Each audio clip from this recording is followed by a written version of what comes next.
جیسے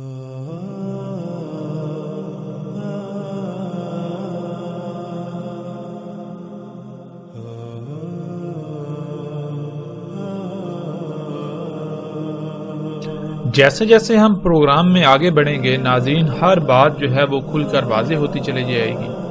یہاں تک جو بات ہمارے سامنے آئی وہ یہ کہ رسول اللہ صلی اللہ علیہ وسلم نے کس طرح کھول کر واضح کر دیا کہ دجال کیا ہوگا۔ دجال انسان نہیں ہوگا، دجال شیطان ہوگا۔ شیطان کیا ہے؟ ہر وہ شے جو انسان کی ضرورت سے زائد ہے، اور وہ کیا ہے؟ وہ حیات الدنیا، دنیا کا مال و متاع، دنیاوی اشیاء۔ اور قرآن میں بھی اللہ سبحانہ وتعالی نے بالکل واضح کر دیا کہ شیطان کیا ہے۔ شیطان ہر وہ شے جو کھلم کھلا ارد گرد تمہارے موجود ہے، جو تمہیں اپنی طرف کھینچتی ہے، اللہ کی طرف جانے سے روکتی ہے۔ اتنا کچھ بیان کرنے کے باوجود، اتنا کچھ کھول کر بیان کرنے کے باوجود بھی رسول اللہ صلی اللہ علیہ وسلم نے یہ کہا، ذرا اس روایت پر نگاہ دوڑائیے۔ رسول اللہ صلی اللہ علیہ وسلم نے کہا، اس میں کچھ شک نہیں، میں نے تمہیں دجال کے بارے میں جو بھی ایجادات، حادثات، واقعات ہوں گے سب بیان کر دیا۔ اس کے باوجود مجھے یہ یقین ہے کہ وہ تمہاری عقلوں میں نہیں آئے گا، یعنی تم ان ایجادات وغیرہ کو دجال کی بجائے اپنا مسیحا تسلیم کر بیٹھو گے۔ اور حیران کن طور پر آج تک کیا یہ نہیں ہوا؟ آج اگر آپ سے پوچھا جائے یہ گاڑیاں، یہ جہاز، یہ مشینیں، یہ طرح طرح کی جدید سائنسی طریقے سے اگائے جانے والی فصلیں، یہ خوراکیں، یہ کیا ہیں؟ آج جس انسان سے بھی پوچھا جائے تو وہ آگے سے ایک ہی جواب دیتا ہے کہ یہ تو بہت ہی اچھی چیزیں ہیں، یہ تو انسان کے لیے مسیحا ہیں۔ ناظرین، مثال کے طور پر اگر ہم تھوڑا غور کریں تو آج سے چند دہائیاں پہلے یا چند صدیاں پیچھے چلے جائیں تو اس وقت جب ایک عورت کپڑے دھوتی تھی تو اس کو کتنی محنت کرنا پڑتی تھی، کتنی مشقت اٹھانا پڑتی تھی، لیکن آج جتنے کپڑے وہ پہلے ایک ماہ سے بھی زیادہ مدت میں دھوتی تھی، اس سے زیادہ کپڑے چند لمحوں کے اندر ایک مشین جو ہے وہ دھو کر، سکھا کر، تیار کر کے دے دیتی ہے، جس مشین کو ہم واشنگ مشین کہتے ہیں۔ اور یہ مشین کیا ہے؟ انسان کے اپنے ہاتھوں سے خلق کی ہوئی ایک مخلوق۔ آج جب ہم کسی سے بھی پوچھیں کہ یہ مشین کیا ہے تو ہر ایک کا یہی جواب ہے کہ یہ مشین جو ہے یہ انسان کے لیے سہولت ہے، یہ انسان کے لیے فائدہ ہے۔ یعنی یہ مشین کیا ہے؟ یہ مشین انسان کے لیے مسیحا ہے۔ لیکن اس کی حقیقت کیا ہے وہ ہم نہیں دیکھتے۔ ہم صرف اس کا ایک ہی پہلو دیکھتے ہیں جو ہمیں فائدہ مند نظر آتا ہے، اس کا دوسرا پہلو ہم یکسر نظر انداز کر دیتے ہیں، اور اسی کو رسول اللہ صلی اللہ علیہ وسلم نے کہا تھا کہ دجال آور ہوگا۔ ناظرین، جیسا کہ اس روایت میں ہے، رسول اللہ صلی اللہ علیہ وسلم نے کہا، دجال کے فتنے سے اعظم نہ کوئی فتنہ تھا اور نہ ہوگا یہاں تک کہ قائم ہو جائے گی ساتھ، اور نہ ہی کوئی نبی مگر اور تحقیق ڈرایا اس نے اپنی قوم کو اس سے، یعنی دجال کے فتنے سے۔ اور میں تمہیں اس کی خبر دیتا ہوں ایک ایسی شے کی جو کسی نبی نے خبر نہیں دی، کہ اس میں کچھ شک نہیں وہ آور ہوگا، اور میں گواہی دیتا ہوں میں اس پر شاہد ہوں کہ اس میں کچھ شک نہیں، اللہ ہرگز اور نہیں ہے۔ تو ناظرین، اور کسے کہتے ہیں؟ یہاں پر ہم سب سے پہلے لفظ اور کو سمجھتے ہوئے آگے بڑھتے ہیں۔ جب تک ہم لفظ اور کو نہیں سمجھیں گے تب تک ہم پر یہ بات واضح نہیں ہوگی، کیونکہ اور کا معنی کانا کے کر دیے جاتے ہیں۔ جب اس روایت کے اس حصے کا ترجمہ کیا جاتا ہے تو وہ ترجمہ یہ کیا جاتا ہے کہ اس میں کچھ شک نہیں، وہ کانا ہوگا اور اللہ جو ہے وہ کانا نہیں ہے۔ نعوذ باللہ، کیا یہ تسلیم کر لیا جائے کہ اللہ کی دو آنکھیں ہیں جیسے ایک انسان کی دو آنکھیں ہوتی ہیں؟ اس کا تو یہ مطلب ہو جاتا ہے کہ اگر دیکھو جو سامنے آیا جس نے آ کر رب ہونے کا دعویٰ کیا، اگر تو اس کی دو آنکھیں ہوئی تو وہ تو تمہارا رب ہو سکتا ہے، لیکن اس کی ایک آنکھ ہوگی۔ مطلب کیا؟ مطلب یہ کہ نعوذ باللہ ثم نعوذ باللہ کہ اللہ جو ہے، اللہ کی ذات کی دو آنکھیں وہ بھی انسان کی طرح کی۔ یہ تو اللہ سبحانہ و تعالیٰ کے اوپر بہت بڑا بہتان جو ہے وہ باندھا جاتا ہے اور باندھا جا رہا ہے۔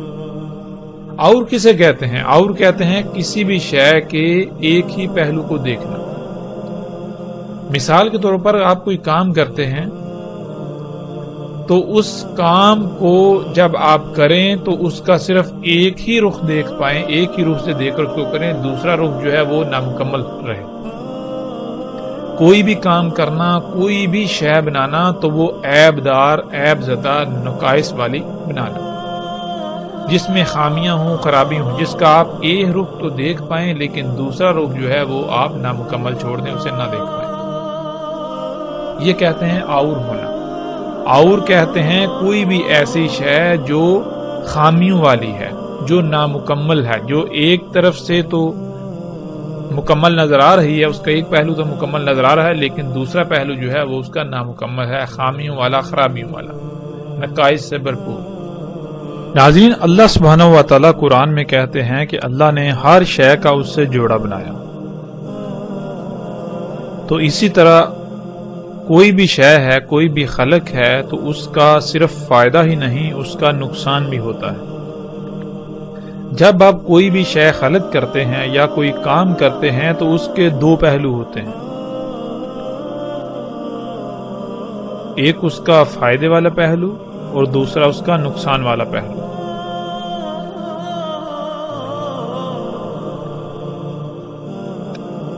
تو جو بھی کام دونوں پہلوں سے مکمل کیا جائے، دونوں پہلوں کو دیکھ کر کیا جائے، وہ ہوتا ہے اور نہ ہونا۔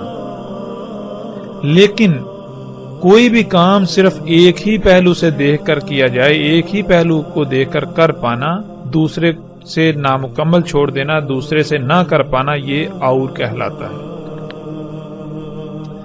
مثلا ناظرین، اس کی مثال یوں لے لیں، ایک طرف اللہ جو ہے وہ رب ہیں اور دوسری طرف دجال جو ہے وہ رب ہونے کا دعویٰ کرے گا۔ ہم نے پیچھے جان لیا کہ دجال کیا ہے۔ دجال ہے تو دنیا میں طرح طرح کی مخلوقات جن کا خالق انسان ہے۔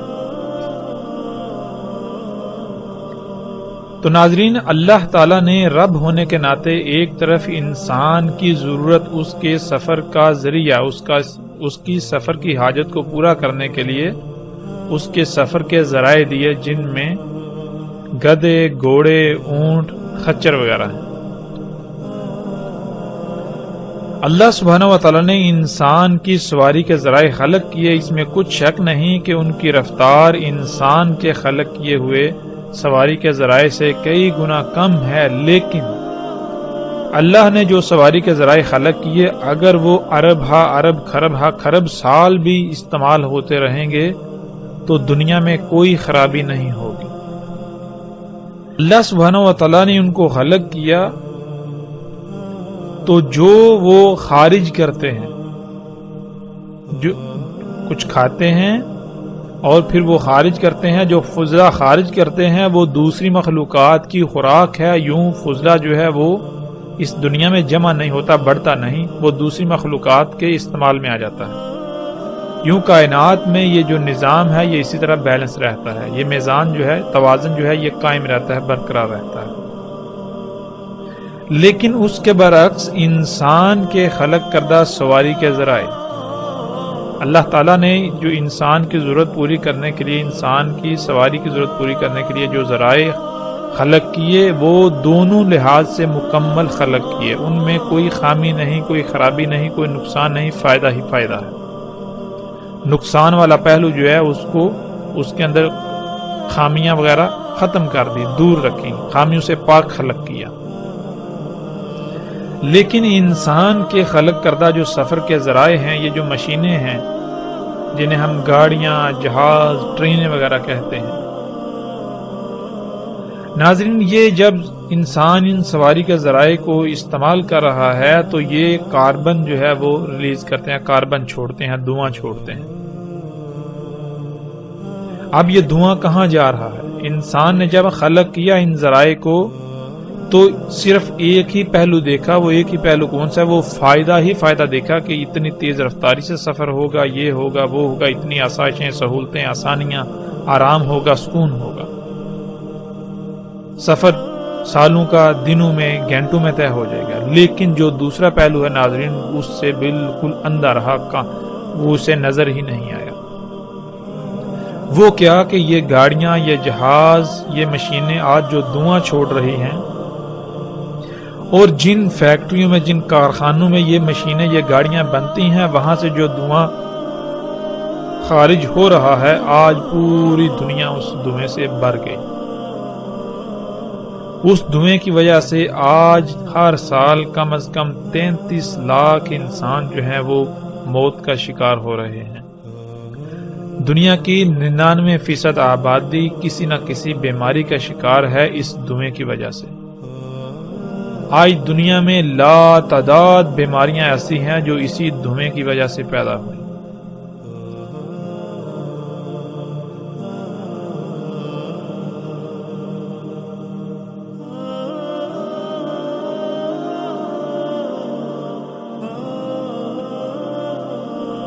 آج دنیا میں لا تعداد مخلوقات ایسی ہیں جن کا قتل ہوا، جو صفحہ ہستی سے مٹ گئیں، اور وہ اسی دھویں کی وجہ سے۔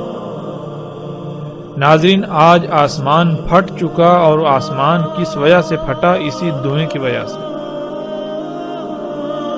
تو آج جب کسی سے پوچھا جاتا ہے کہ یہ سواریاں جو ہیں یہ کیا ہیں، یہ تو نقصان ہے، یہ فائدہ مند نہیں ہے، تو آگے سے کہا جاتا ہے نہیں، یہ تو مسیحا ہیں۔ دیکھو پہلے جو تم سفر کرتے تھے، سالوں میں کرتے تھے، اتنی تکلیفیں، مصیبتیں اٹھاتے تھے، حج کرنے جاتے تھے، تمہیں مہینے، سال لگتے تھے، رستے میں ذل و رسوا ہوتے تھے، تکلیفیں اٹھانی پڑتی تھی، مشقت اٹھانی پڑتی تھی، حج کرتے تھے، بوڑھے حج نہیں کر سکتے تھے۔ آج دیکھو یہ سواری کے ذرائع خلق کیے تو تم بڑے آرام سے بیٹھ کر جاتے ہو، اور وہی انہی مخلوقات جو ہیں یہ ان سے سہولتیں، فائدے اٹھاتے ہو اور حج کر کے گھر آ جاتے ہو۔ کتنا آرام دہ! یہ نقصان ہے یا فائدہ ہے؟ یہ فساد ہے یا اصلاح ہے؟ یہ دجال ہے یا مسیحا ہے؟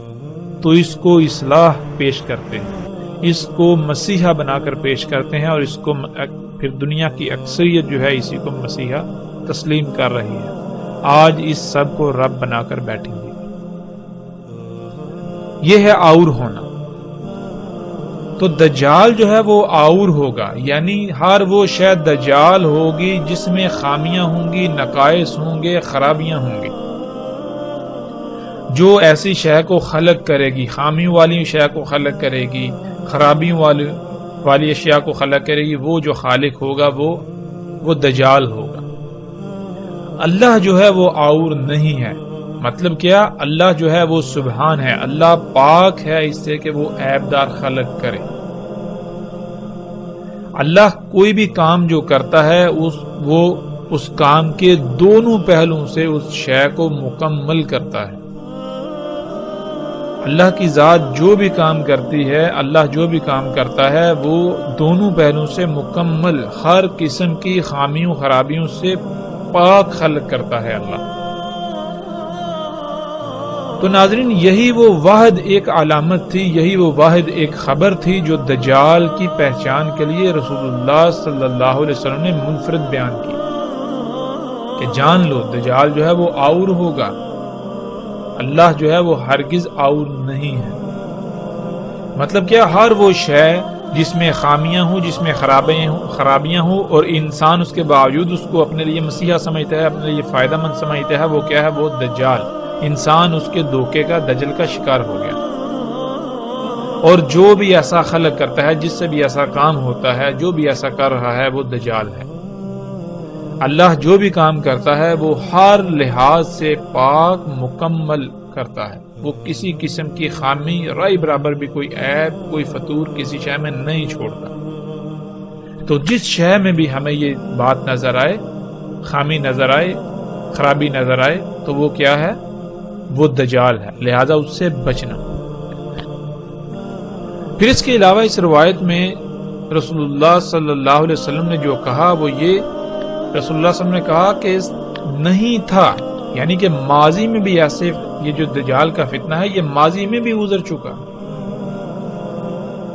اور پھر اس فتنہ کو کیا کہا؟ رسول اللہ صلی اللہ علیہ وسلم نے کہا یہ فتنہ کیا ہے؟ عزم،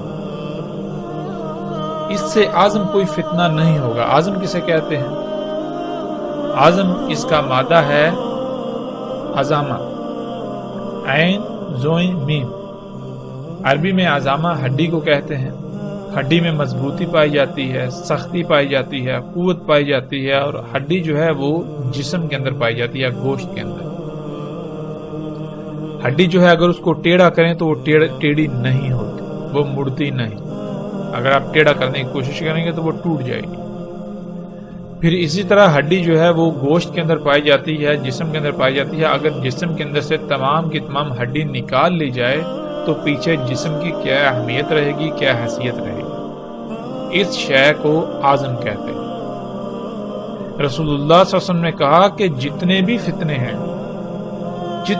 ہیں ان میں سے عزم جو ہے فتنہ دجال ہے، یعنی کہ دجال کا فتنہ ایسا فتنہ ہے اگر اس فتنے کو فتنوں سے نکال دیا جائے تو باقی فتنوں کی اہمیت و حیثیت بالکل ایسی ہی رہ جائے گی جیسے جسم کے اندر سے، گوشت کے اندر سے تمام کی تمام ہڈی نکال لی جائے تو جو جسم کی اہمیت و حیثیت رہ جاتی ہے۔ اس سے جو بات سامنے آئی وہ یہ سامنے آئی کہ دجال بنیادی طور پر دنیا ہی کے فتنوں کا نام ہے، لیکن دنیا کے فتنوں کی ان پیک کا نام ہے، یعنی کہ جو سب سے اوپر والے، جو سب سے بڑے فتنے ہیں دنیا کے۔ آدم علیہ السلام کی تخلیق سے لے کر قیامت تک آنے والے جتنے بھی فتنے ہیں ان میں سے جو سب سے بڑا فتنہ ہوگا، جو سب سے بڑا فتنہ تھا، وہ کون سا فتنہ ہے؟ وہ فتنہ دجال کا، وہ فتنہ دجال ہے۔ یعنی کہ اب فتنہ کسے کہتے ہیں یہاں ہمیں یہ بھی سمجھنا بہت ضروری ہے۔ جب تک ہم لفظ فتنہ کو نہیں سمجھیں گے تب تک ہمیں جو ہے مزید بات واضح نہیں ہوگی۔ ناظرین فتنے کو ہم ایک مثال سے سمجھ لیتے ہیں۔ مثال کے طور پر ایک شے ہے، مثلا آپ ایک شیمپو بناتے ہیں، مارکیٹ میں اس سے پہلے بال دھونے کے لیے کوئی ایسا شیمپو وغیرہ موجود نہیں، آپ نے سب سے پہلے ایک شیمپو بنایا، وہ بازار میں آیا تو آتے ہی وہ لوگوں میں مقبول ہو گیا۔ جب کوئی بھی وہ شیمپو خریدتا ہے، اس سے بال دھوتا ہے تو اس کے بال انتہائی اچھے زبردست ہو جاتے ہیں اور وہ بہت مشہور ہو جاتا ہے۔ اب کیا ہوتا ہے، کچھ لوگ ایسے ہیں کہ جن کے دل میں لالچ پیدا ہوتا ہے، جن کے دل میں مرض ہے، وہ کیا کرتے ہیں، وہ ایسا کرتے ہیں کہ وہ آپ نے جو شیمپو بنایا بالکل اسی طرح کا ایک نقل بناتے ہیں، ایک یا ایک سے زائد نقلیں بناتے ہیں اور وہ بازار میں لے آتے ہیں۔ تو ناظرین جب تک بازار میں آپ کا بنایا ہوا ایک ہی شیمپو موجود ہے تب تک اگر کوئی بچہ جائے، نوجوان جائے، بوڑھا جائے، عالم جائے، جاہل جائے، کوئی بھی جائے، اس کو کسی قسم کی کوئی پریشانی لاحق نہیں ہوگی. وہ دکاندار کو پیسے دے گا، قیمت دے گا اور شیمپو اٹھا کر لے آئے گا. لیکن جب اس اصل کے مقابلے میں ایک یا ایک سے زائد نقالیں آ گئیں تو جب بھی کوئی جائے گا، خواہ وہ بڑے سے بڑا علم رکھنے والا ہی کیوں نہ جائے، جب وہ جائے گا اور شیلف پر پڑے ہوئے شیمپو دیکھے گا، ایک ہی لیبل کے اندر 10 بوتلیں پڑی ہوئی ہیں، تو ان میں سے جب وہ ایک خرید کر لے آئے گا، آ کر جب استعمال کرے گا تو اسے پتا چلے گا وہ یہ تو جعلی ہے، یہ تو نکلی ہے. اب جب دوبارہ اگر وہ خریدنے جاتا ہے یا آپ خریدنے جاتے ہیں تو آپ کے اوپر یہ امتحان جو ہے وہ طاری ہو جائے گا. آپ ایک امتحان میں پڑ جائیں گے کہ آیا ان میں سے اصلی کون سا ہے. کیوں؟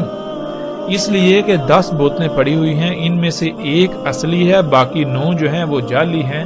اب دیکھنے میں جو ساری وہ بالکل ایک جیسی لگ رہی ہے.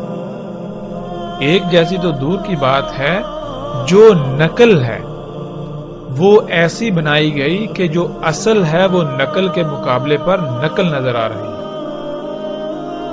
تو ناظرین، ایسے میں کوئی بھی انسان جب جائے گا، ہاں وہ کتنے ہی علم والا کیوں نہ ہو، تو اس کے اوپر ایک امتحان جو ہے وہ برپا ہو جائے گا کہ آیا ان میں سے اصل کون سی ہے، ان میں سے اصل شیمپو کون سا ہے.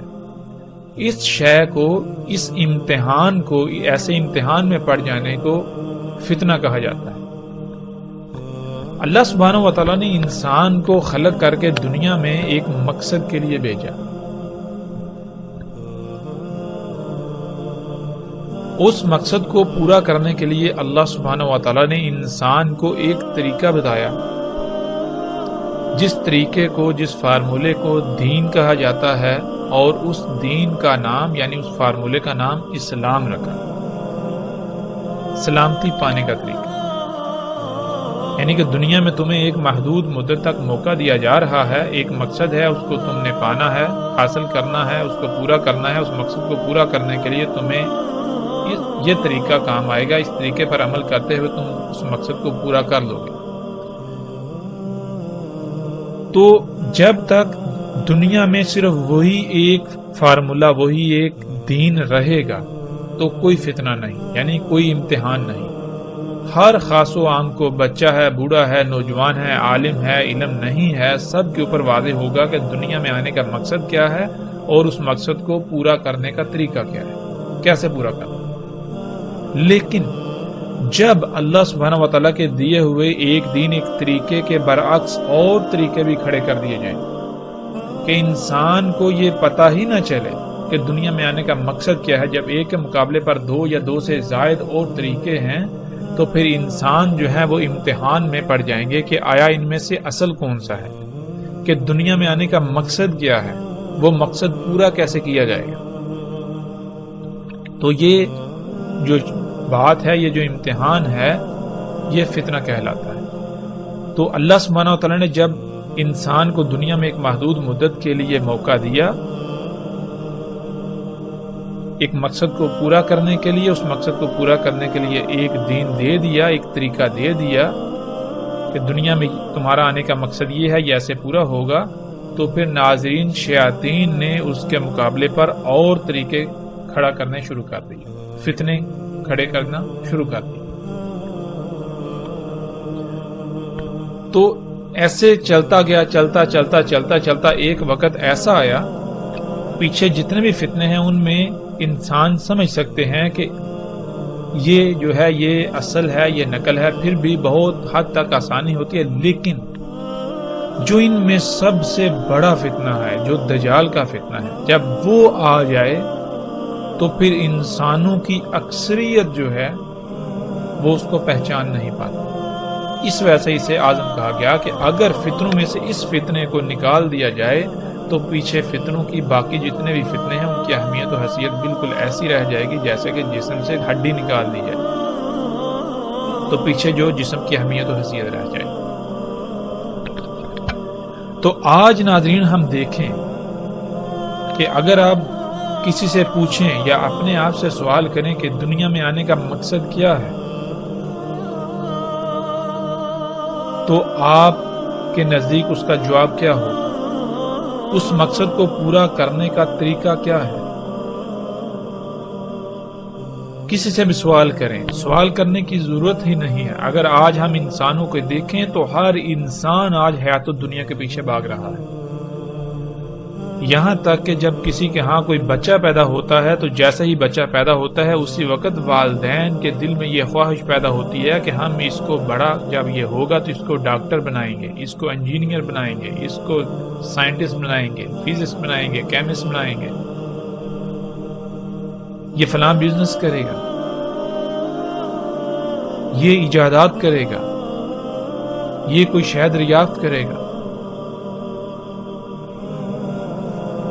تو ناظرین یہی تو وہ فتنہ ہے، یہی تو فتنہ دجال ہے۔ آج ہر انسان کی دنیا میں زندگی کا مقصد ہی یہ بن چکا ہے،